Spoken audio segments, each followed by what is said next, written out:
I can't believe we're actually here.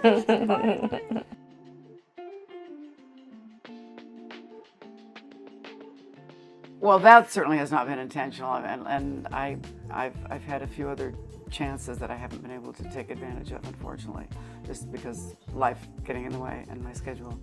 But no, I had to do this as soon as I read it. I knew I had to do this play. I had to play this character. I had to say those words, and it was just a matter of when and where. Well, she's a survivor in every sense. She is a woman you want to spend an evening with, listening to her story, I think, played by a woman you very much want to spend an evening with. But she is someone who has found a way to navigate a very difficult life. And part of that is through her art, through her writing, through her ability to express herself. And even if that just means expressing herself to herself and to us, the audience, who are the people that she imagines might make her work real someday by taking it in, by being affected by it. She's got a great sense of humor, which is a way that she survives. And she really has a strong, strong spirit.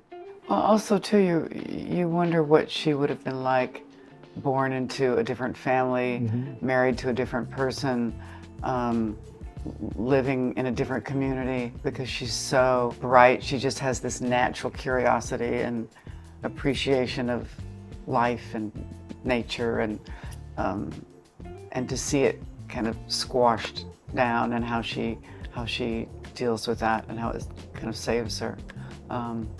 You just wonder what her life would be like. It's an accident, I suppose, that we're born where we're born, to whom we're born, and how that affects our life so dramatically. I certainly think she's resilient. Oh boy. And intellectually curious.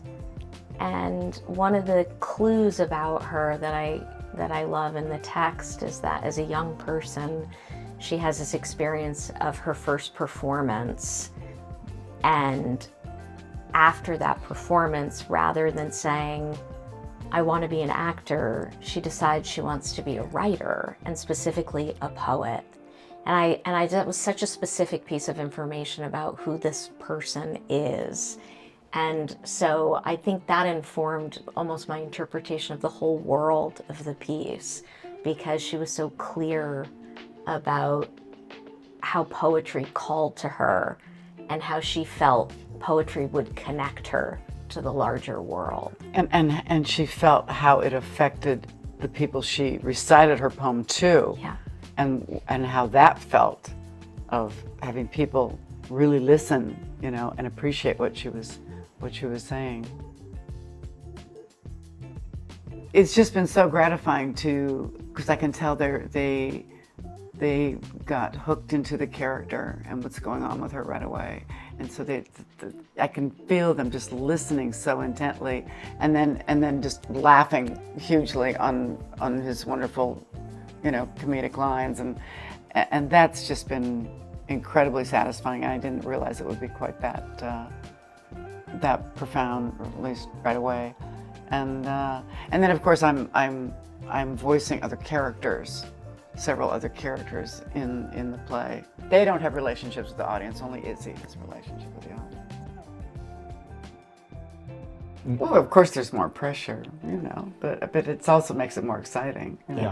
Yeah. And you want it to get as much attention as possible. It's always time, right? You always want time to make all the adjustments, and the minute you're on a Broadway production schedule, the clock is ticking.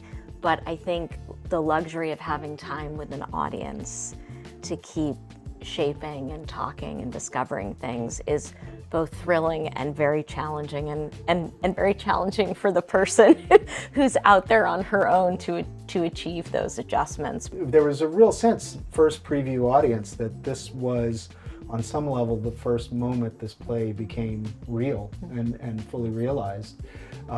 It was very exciting to see Jean deliver this piece in a way that connected with that audience so deeply. Well, I know one woman said to me the other night after the show, I was an Izzy, and I got out. And that made me feel very good, you know. And it seemed to have made her happy. It didn't depress her to see a story like that. I have heard things like that when the audience is on the way out already. I heard a woman last night who was kind of holding the arm of her friend who was very emotionally affected by it, and she said to her, "That was you. That was you." That's a very profound thing to hear when you've written this little play. Along the way of the life of this play, there was a lot of opportunity to have it produced, and it always felt wrong to me. I just always sort of thought really emphatically, not now, not now. And I say all the time, somehow this play waited for this woman and this woman and this moment. So I'm the luckiest playwright in the world, really.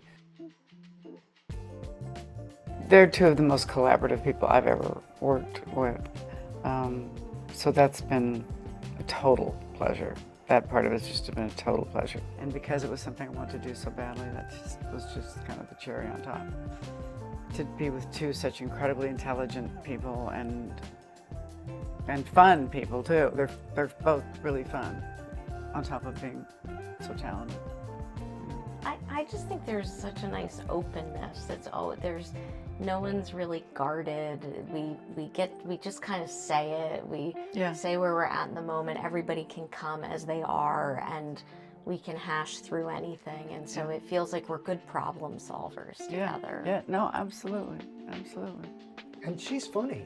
She's really funny. Like in real life. But you know, I have my moments. Coming from a stand-up background, I hate badly acted stand-up, and that's one of the things that blew me away about her in Hacks was the stand-up sequences. She's a natural stand-up, and this play very much taps into that. So to watch her really land these big funny moments that bring the audience even closer to her and draw them in more to her story, that's been really, really fun. It's always been theater for me. I'm a theater kid, I'm a theater nerd. I fell in love with Broadway by watching CBS Sunday Morning as a kid, and I've been lucky in my life now to work for both.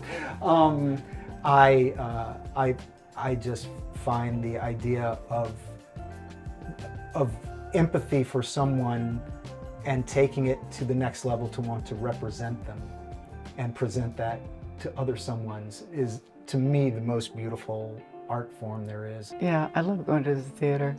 I started going when I was very young. Luckily, I had a grandmother who took us to the theater a lot. And I remember sitting in Seattle at the Seattle Rep with my grandmother, and I was thinking, I'd like to be up there someday.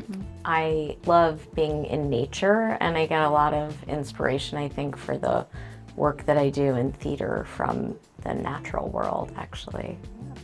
Oh yeah, and I'm so happy I found an apartment near the park because I just love that park, and I can't imagine what this city would be like without that park.